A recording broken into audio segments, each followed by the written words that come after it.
Hello everyone, and this is Ben. Welcome to the Star Enterprise Data webinar for the fall of 2014.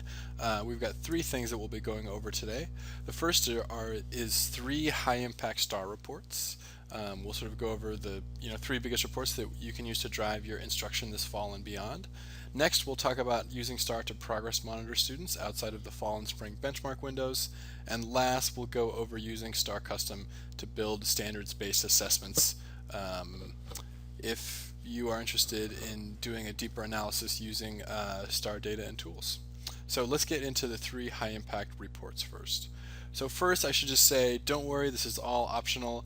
Obviously there's lots of change going on this year, and so you should please only use this information or tools if you are interested. The only thing that will be required of all teachers at elementary campuses is to use STAR for benchmark testing in the fall and the spring, and outside of that you should feel free to ignore this if you'd like, and that's it. So let's actually dive in. So there are three main reports that we'll be looking at this afternoon. The first is the state standards report for individuals. This is a report that shows you individual students' mastery of the Common Core state standards. Next, we'll look at the state standards report at the class level, which is similar to the student level, except it shows you overall standards mastery on the Common Core standards within your whole class. And then last, we'll look at the student diagnostic report, which sort of rolls up a lot of different data points that actually come out of STAR testing for each student onto a single page. So obviously the first thing that you're wondering is, where do I find these reports? So it's all off of the STAR main page. If you just click on the name of the assessment that you are interested in looking at and then just choose reports, it will take you to this huge page of reports, which I know is overwhelming. The three that we're going to focus on this afternoon I've highlighted with arrows. So the diagnostic report is right at the top, and then in the second column, or in the second table down here, you'll see the state standards class report and the state standards student report. And then the last thing to notice is, if you have time, I would also check out the instructional planning report, which allows you to make small groups based off of how each student did overall when actually grouped with their peers. It's really handy and I think a great tool for planning small group instruction. Okay, so first a quick word before we get into the reports on how STAR benchmarks assess mastery, because this is really important to sort of interpreting the data from the reports in a way that is appropriate. So as you know, STAR is an adaptive assessment, usually with 30 to 34 questions, and what you should keep in mind is that not every standard is tested each time. So each time that an individual student actually takes the test, they will be tested on different standards based off of how they're doing in the test. And then even within a classroom on the same day, some students may be tested on some standards and some students may be tested on the other. The focus of all this is really on identifying each student's overall scale score, as opposed to testing each individual standard itself.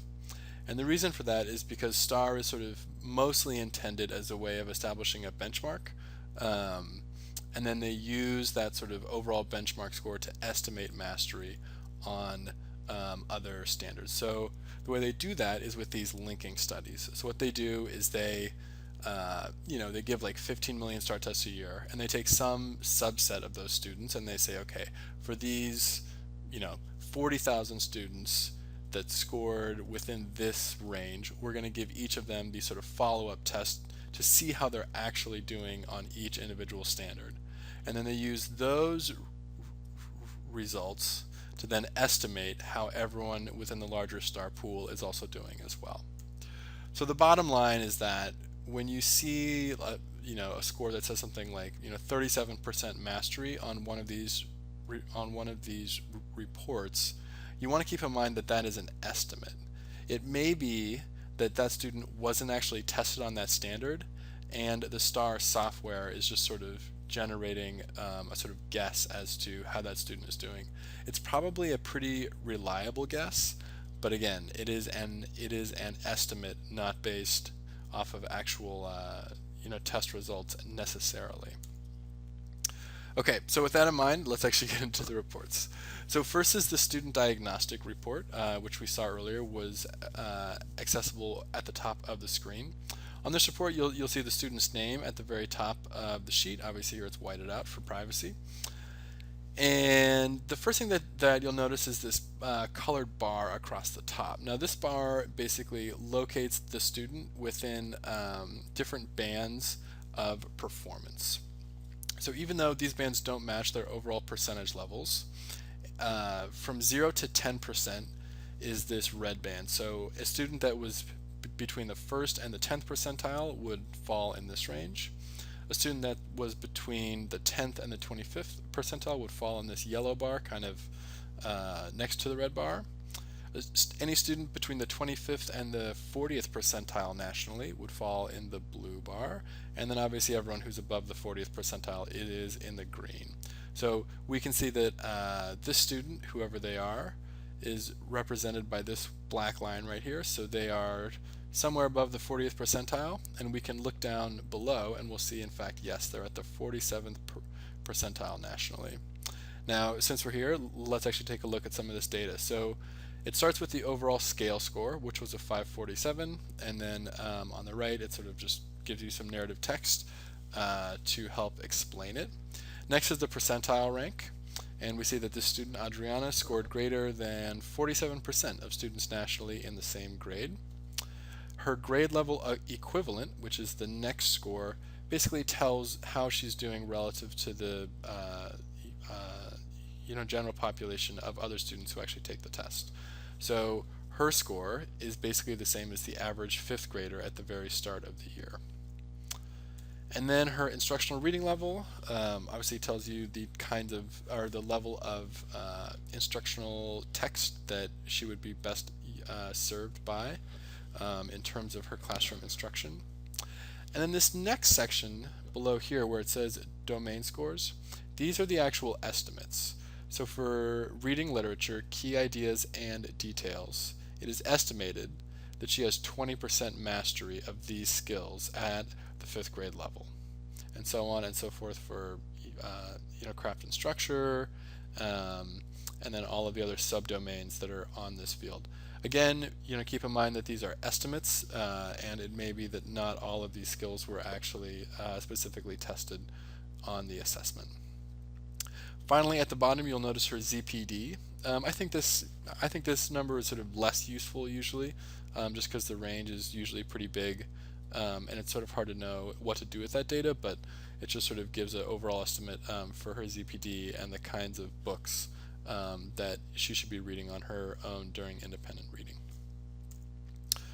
So that's it for the diagnostic report. I'm going to move on now to the state standards report at the individual level. So this is otherwise known as the state standards report student. So here's an example again with a student. Their name and grade are blocked out. And the first thing that you'll notice are all these columns, these green and yellow columns. And if you look along the bottom, you'll notice that each of these columns represents one of the Common Core standards for reading. So we've got, 1, 2, 3, 4, 5, 6, etc. And it goes all the way through for all of the grade level standards. And this student's overall score is shown by the black line. So they scored approximately a 550 if you look over here on the left. And the place that the black line crosses each standard gives you an estimate for how that student is doing in that standard. So anywhere that the black line crosses a standard and it crosses in the dark green, that means that this student is estimated to have mastered this standard. Anywhere that it crosses and it's in the light green, it means that they are within mastery, so they're sort of close to mastery, but they aren't actually quite there yet. And then anywhere that it actually crosses one of the columns and actually hits the yellow, it means that they are still below mastery. So for this student, you'll notice they are crossing all of the columns either in the dark green or in the light green, so they're probably doing fairly well for this point in the year, given that this is fall data. And then if you look up at the top, you'll notice this blue line. This is their projected score. So if this student were to make average growth over the course of the year, they would arrive eventually, in theory, at this blue line right here. So so they would grow from a 550, I think was the original score they had on the baseline. And then when you actually run the report, you can set a date somewhere in the future, and it will say, okay, on average, students with the same prior score of 550, see it right there, grow to 650 by the date that you selected. Obviously, some students will actually grow more, and some students will grow less. But if they make, quote unquote, average growth, they would end up at a 650. All right. I want to move on now to the state standards report at the class level, because I think this is another pretty powerful report. So for the state standards report at the class level, which again was available on that main reports page, instead of showing overall standards mastery as a whole for each student, now it's actually breaking it down by standard and telling you how all of the students in your actual classroom are doing. So you'll notice here that we have this 5th grade Common Core standard: quote accurately from a text when explaining what the text says explicitly and when drawing inferences from the text. And we have each student grouped by their estimated mastery. So again, all the students, 8 out of 22 in this class, are dark green. They are above mastery. 4 of them are within mastery, and then 10 are below mastery. And you'll notice at the bottom here that there are 4 students that have little red arrows next to their names. These students, if they make average growth for other students like them who have started at the same place at this point in the year, it is estimated that they won't master this standard. So in a way, STAR is sort of flagging these kids and saying, look, if these kids just make average growth for other kids that have started in the same place as them, they are not going to be in this dark green column at the end of the year. And so that's a sort of flag for you as a teacher to say, okay, I know that these students in this standard probably need a little bit more support. So that's it for the state standards report at the class level. Again, I just want to call out that this is only for this one standard, and when you actually run this report, you will see it for every standard in your grade level. It's usually like a 20-page report. So I think you definitely want to double-side it when you actually print that out. And again, those are the students that are flagged on the right, and I think that's it for this one. Okay, so just a few quick cautions and challenges with STAR data. Again, we sort of already went over this, that these are all estimates of mastery based off of how students are doing overall. A student could do very well or poorly in a standard, but that might not actually be reflected in the report. And then obviously this sort of like adaptive format and sealed nature of the item bank make it hard for us to do any sort of really rigorous item analysis of the assessment itself. And then the last thing is obviously that all of this format is multiple choice. There are none of the more rigorous question types that we might expect on the SBAC or other sort of similar assessments. But with all that in mind, I definitely encourage you to go out and dig into your data, and please send me emails with any questions as you actually start to do that. So I'm going to pause this video here. Please watch the other ones for more information on progress monitoring and building your own assessments using STAR Custom.